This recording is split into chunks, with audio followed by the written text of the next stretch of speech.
बिस्मिल्लाहिर्रहमानिर्रहीम अस्सलातु वस्सलामु अला खातमुन नबिय्यीन व अला आलिहि व सहबिही अजमईन।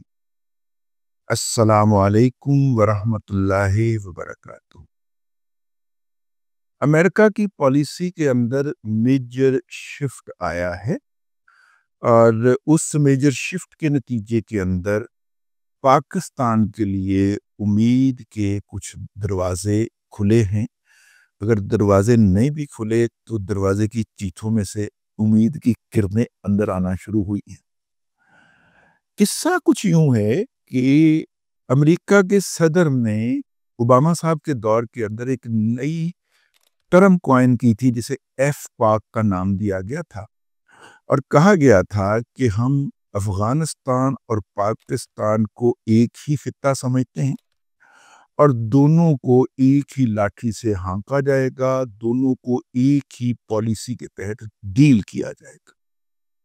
उस वक्त इसके ऊपर पाकिस्तान के अंदर हर साहिब अक्ल ने एहतजाज किया। मुझे याद है कि उस वक्त तलत हुसैन जैसे जर्नलिस्ट ने भी इसके ऊपर बहुत सख्त एहतजाज किया, रिपोर्टिंग की। इससे पहले हमारे मखदूम तो नहीं कह सकता, लेकिन हमारे जो मतलब कि सीनियर हैं जिनकी हम बहुत ज़्यादा इज्जत करते हैं, जनाब हुसैन हक्कानी साहब, उनके ऊपर एक इल्ज़ाम लग चुका था कि उन्होंने जब अमेरिका की कांग्रेस के अंदर बिल पास हुआ तो उस बिल के अंदर ये कहा कि ये जो इमदाद आप पाकिस्तान को देने लगे हैं सारी की सारी फौजी मकासद के लिए ना दी जाए, बल्कि वो पाकिस्तान के सफीर थे वहाँ पे, फौजी मकासद के लिए ना दी जाए बल्कि इसमें से कुछ सिविल मकासद के लिए भी आप पैसे दें, जिसका बाद में हमें ताना भी सुनने को मिला। ये हुसैन हक्कानी साहब का बहुत बड़ा जुर्म बन गया कि ज़ाहिर है कि जो पैसे जो है वो फौज को मिलने थे उसमें से कुछ हिस्सा जो था वो सिविल मामलात की तरफ डाइवर्ट कर दिया गया। तो वो वाला जुर्म जो था वो पस मंजर में था। अब जनाब एफपाक जब हुआ तो पाकिस्तान के जर्नलिस्टों ने फिर एहतजाज किया इसके ऊपर, इंटेलेक्चुअल्स ने एहतजाज किया, लेकिन अमेरिकन अपनी बात पर डटे रहे और उन्होंने कहा कि जनाब हम तो यही खीर खाएंगे और खिलाएंगे, आप जो है ना अगर आपको ये वाला खाता है तो खाएं, वरना ठीक है अगली दुकान पे जाएं। तो खैर ये पाकिस्तान को जिसे कहना चाहिए कि अगरचे हमने बहुत कहा कि हम फ्रंट लाइन स्टेट हैं, आपके दहशतगर्दी के खिलाफ जंग में इत्तेहादी हैं, आप कम से कम हमारे साथ तो ये ना करें, लेकिन अमेरिकन एस्टेब्लिशमेंट ने हमारी एक नहीं सुनी। अमेरिका की ये पॉलिसी जो है जो उस वक्त क्राफ्ट की गई थी ये रिवर्स हुई है और अब वो अफगानिस्तान को अलग और पाकिस्तान को अलग डील कर रहे हैं। अगर आपको याद हो तो अफगानिस्तान से वापसी का फैसला जनाब ट्रंप साहब ने अपने गुज़िश्ता दौरे हुकूमत में किया था और इस फैसले के इतलाक से पहले, पूरी तरह इतलाक से पहले, वो इलेक्शन हार कर इक़्तिदार से बाहर हो गए। लेकिन चूंकि अमेरिका में हायर लेवल पे फैसला हो चुका था, वहाँ पे मौजूद अमेरिकी फौजी अपना साजो सामान पैक कर चुके हुए थे, ज़्यादातर लोग वापस जा चुके थे। एक वक्त में अमेरिका और यूरोपियन यूनियन की 1.25 लाख फौज जिस अफगानिस्तान में मौजूद थी, अब वहाँ पे सिर्फ 6 से 8 हज़ार लोग पाए जा रहे थे, तकरीबन ना होने के बराबर। उनकी भी वापसी जो थी वो बाइडन दौर के अंदर इतने भैड़े अंदाज के अंदर हुई कि बहुत ज़्यादा कैजुअलिटीज़ और बहुत ज़्यादा जानों का और जिसे कहना चाहिए ज़राए का जो है वो नुकसान हुआ। ट्रंप साहब इसको अपना ट्रॉफी समझते थे कि अफगानिस्तान से हम अपनी फौजों को निकाल के लाए हैं, ये हमारी बहुत बड़ी अचीवमेंट है। और जो मुसलसल हर साल $350 अरब ये अफगानिस्तान में मुसल्लत रजीम को बरकरार रखने के लिए दिया करते थे और तालिबान को पीस मनी यानी अमन के लिए भत्ता दिया करते थे, उस भत्ते से हमें निजात मिलेगी। यूं ये सारी चीज़ें मिला के $350 अमेरिका का सालाना अफगानिस्तान की हुकूमत पर खर्चा था। ज़ाहिर है इसमें वो अपने महंगे किस्म के फौजियों का खर्चा भी डालते होंगे, लेकिन उन्होंने कहा कि हम ये क्यों दे रहे हैं। आप ये बात जहन में रखिएगा कि अफगानिस्तान की इस जंग में पूरे 20 साल में अमेरिका ने पाकिस्तान को $34 अरब दिए, जबकि पाकिस्तान के ऑफिशियल अकाउंट के अंदर दिफाई और सिविल दोनों मद में सिर्फ $18 अरब आए। $16 अरब कहाँ गए? ट्रंप कहता है जी हमने दिए हैं। हमारे जो हिसाब किताब है स्टेट बैंक ऑफ पाकिस्तान के पास, वो कहता है जी हमारे पास अमेरिका से इस मद में सिर्फ $18 अरब आए हैं, तो उधर भी नहीं इधर भी नहीं गया किधर, यानी $16 ही गायब हो गए, गतरबूत हो गए, रास्ते में कहीं इधर उधर गुम हो गए। बहुत बड़ी रकम। लेकिन 20 साल में पाकिस्तान को कितने मिले? सिर्फ $34 अरब।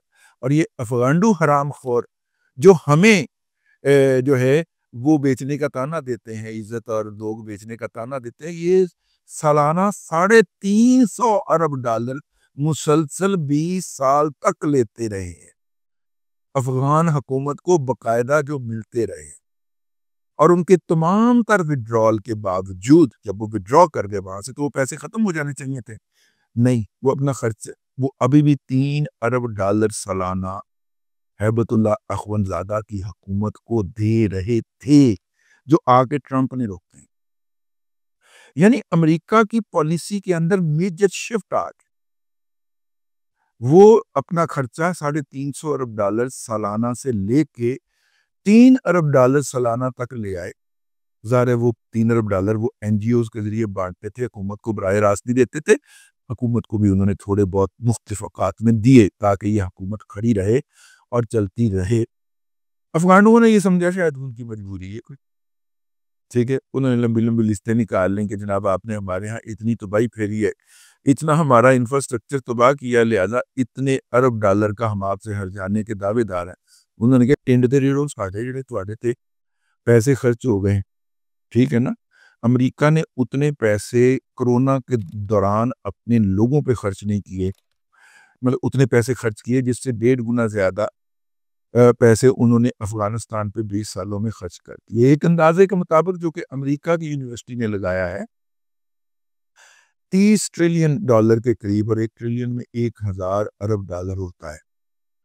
300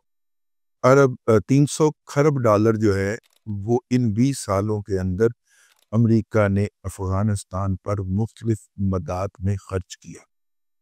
तो ये तो हो गया जरा अफगानिस्तान का, अफगानों की जरा मैंने कहा कांचन खींचे जाए ना। लेकिन अब वापस आ जाए अपने मौजू के ऊपर, और मौजू ये है जो कि खुशी की बात है कि अमेरिका ने वीज़े के हवाले से एक फहरिस्त जारी की है, और उस फहरिस्त के अंदर 3 कैटेगरीज बनाई हैं। पहली कैटेगरी है जी जनाब रेड कैटेगरी, जिससे टोटल बैन है। दूसरी कैटेगरी है ऑरेंज कैटेगरी, जिसके ऊपर जो है वो रिस्ट्रिक्शन लाई जा रही हैं, पाबंदियां लग रही हैं। और तीसरी कैटेगरी है कि इन ममालिक को ज़ेरे नज़र रखा जाएगा और 60 दिनों के अंदर इनका फैसला कर दिया जाएगा। अब हम देख लेते हैं जेड कैटेगरी के अंदर कौन कौन से ममालिक हैं जिनके ऊपर मुकम्मल पाबंदी है। उसके अंदर पहला मुल्क है अफगानिस्तान, दूसरा मुल्क है भूटान। ज़ाहिर है भूटान जो है वो भारत की एक तोफैली रियासत है, और भारत के बहुत सारे लोगों ने जब 2 नंबरी करती होती है अमेरिका के हवाले से, वो बरास्ता भूटान होती थी, तो भूटान पे उन्होंने टोटली पाबंदी लगा दी। क्यूबा जो कि अमेरिका का मुखालफ मुल्क है और साबिक सोशलिज्म जो है उसका दाई है, मरहूम सोशलिज्म का दाई है। उसके बाद ईरान, ईरान दी अमेरिका के नाल साथी बन जाए, वो आपको पता ही है। फिर लीबिया है, क्योंकि लीबिया को इस वक्त बेस बना लिया है दुनिया भर के ह्यूमन स्मगलर्स ने। वो लीबिया के अंदर जिस तरह की भी हुकूमत है आते हैं, उसके पासपोर्ट बनवाते हैं और दुनिया के मुख्तलिफ मालिक में जाने की कोशिश करते हैं, और इसलिए उन्होंने इसके ऊपर पाबंदी लगा दी। नॉर्थ कोरिया, ये जी सातक बन जाए, हाँ जी। उसके बाद जनाब सोमालिया, अच्छा फिर उसके बाद सूडान, अब पता नहीं ये साउथ सूडान तो नहीं हो सकता, असल वाला सूडान ही होगा। फिर उसके बाद शाम है, वेनेजुएला की भी कम्युनिज्म, और यमन, ठीक है। यमन ने आपको पता है कितना अमेरिकन को टफ टाइम दिया। अभी वो खबर आ गई है कि अमेरिका का जनूबी अफ्रीका के सफ़ीर जो कि एक मुसलमान है, वो उसको अमेरिका से निकालने का हुक्म दे दिया है। अच्छा जी, दूसरा जो लिस्ट है उसके अंदर आ गया जी ऑरेंज लिस्ट है और इनके ऊपर पाबंदियां लग गई। पाबंदी क्या है कि उनका वीज़ों का कोटा, मतलब अगर वो महीने के 500 वीज़े दे रहे थे तो हो सकता है वो 100 दें या 200 दें। हो सकता है पहले जो वीज़े जारी कर चुके हैं वो भी वापस ले लें कुछ लोगों के।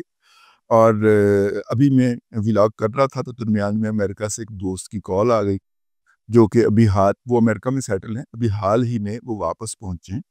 तो वो बता रहे थे, वो जैसे ही वहाँ पे पहुँचे उनकी फैमिली को जाने दिया गया और उनको वो इन्वेस्टिगेशन रूम में ले गए। और इन्वेस्टिगेशन रूम में अब उन्हें गुस्सा चढ़ा कि मैं तो अमेरिकन नेशनल हूँ, तो ये क्या हुआ है? तो अभी वो एहतजाज करने का सोच ही रहे थे, तो इन्वेस्टिगेशन रूम में बैठे हुए बंदे ने उनसे उनका पासपोर्ट चेक किया और उन्हें कहा कि sorry for disturbance, you may go now, have a good day. उनका कहना है कि जी बहुत सख्त हालात हुए हुए हैं और इस वक्त हत्ता के कोई चांद टू नाम का कोई एक यूथर्ड व्लॉगर था जो कि पाक फौज को गालियां दिया करता था, और इस बुनियाद के ऊपर उसके 2-3 चैनल जो है ना वो उड़ भी चुके हैं।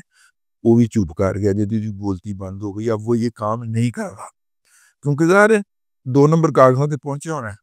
तो उन्हें वेख्या जी मैनू रिपोर्ट कर दिता ते अगे मेरे नाल कौन की होएगा, वो चुप करके गायब ही हो गया। ठीक है, आप भी अगर उसका व्लॉग देखें, उसको रिपोर्ट ज़रूर करें। हाँ, हाँ, बहुत ज़रूरी है। ऑरेंज में जी बेलारूस है, रूस का राइट हैंड और बड़े इसके अच्छे तल्लुकात हैं। एरिट्रिया है, ठीक है, अफ्रीका का मुल्क है। हेटी है, साउथ अमेरिका का मुल्क है और ज़्यादातर हेटियन जो हैं वो जितने भी वो होता है ना माफिया वगैरह के अमेरिका के अंदर, वो यहीं से लोग आते हैं। लाओस है, लाओस भी वही पे एक छोटा सा मुल्क है, अमेरिका का हमसाया, और ज़्यादातर नाजायज़ फरोश यहाँ से आते हैं। म्यांमार, बर्मा जी, ये है जी, पाकिस्तान है, उसके बाद रशिया है, सेरालियोन है, साउथ सूडान है और तुर्कमेनिस्तान है। इनके वीज़ों के ऊपर पाबंदियां लग गई हैं और जिनको आइंदा 60 दिन के लिए ऑब्जर्वेशन में डाला गया है उन ममालिक के अंदर अंगोला है, एंटीगुआ है, एंटीगुआ एंड बारबुडा, बारबाडोस जो होता है वो वाला, बेनिन है, बर्किना फासो है, कंबोडिया है, कैमरून है, केप वर्ड है, चाड है, रिपब्लिक ऑफ कॉन्गो है, डेमोक्रेटिक रिपब्लिक ऑफ कॉन्गो, अच्छा दो ने, डोमिनिका है, और जनाब इक्वेटोरियल गिनी है, गैम्बिया है, लाइबेरिया है, मलावी है, माली है, मौरितानिया है, सेंट किट एंड नेविस है, सेंट लूसिया है। ये सेंट लूसिया वो जो विजय सीजन नहीं भेजता, पासपोर्ट भेजता है, ये वो वाला है। वन नाउ टू है, जिम्बाब्वे है, मतलब इस तरह के ममालिक हैं। ये मैंने सारे नाम पढ़ने की कोशिश की है जिनमें से ज़्यादा मैटर नहीं करता। इस लिस्ट का एक मतलब ये है कि पाकिस्तान को वीज़ों के इजरा के हवाले से पाबंदी से इस्तिस्ना मिल गया है। ताहम उसको कोटा घट मिलेगा, कंपटीशन ज़्यादा हो जाएगा, वो अपनी जगह के ऊपर, लेकिन फ़िलहाल अपनी गर्दन बच गई, ठीक है। लेकिन अमेरिका जाने का ये अच्छे दिन नहीं है, वहाँ पे बैठे हुए लोग कह रहे हैं कुछ इंतज़ार कर लें, लेकिन क्या करें, हमारे दोस्त कहाँ बाज आते हैं, जा रहे हैं। बहरहाल ये अच्छी खबर थी, मैंने कहा आपकी खिदमत में पेश कर दी जाए। अब तक के लिए इतना ही, अगले व्लॉग के अंदर फिर हाज़िरी होगी। अल्लाह तबारक व तआला आपको आसानियाँ अता करे और आसानियाँ खल्क़े खुदा में तक़सीम करने की तौफ़ीक अता करे।